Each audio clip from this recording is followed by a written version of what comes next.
America పౌరసత్వం కోసం తెచ్చిన గోల్డ్ కార్డు వల్ల అమెరికా విశ్వవిద్యాలయాల్లో పట్టభద్రులైన భారతీయుల్ని అమెరికన్ కంపెనీలు నియమించుకునే అవకాశం ఉంటుందని ఆ దేశ అధ్యక్షుడు డొనాల్డ్ ట్రంప్ స్పష్టం చేశారు.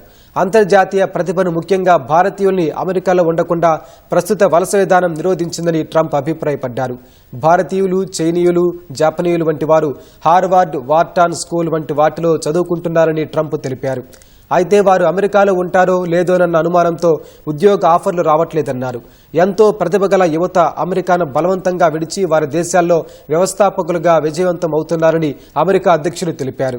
భారత్ లేదా వారి మాతృదేశాలకెళ్లి సంస్థలను నెలకొల్పి బిలియనీర్లుగా మారి వేలాది మందికి ఉపాధి కల్పిస్తున్నారని చెప్పారు.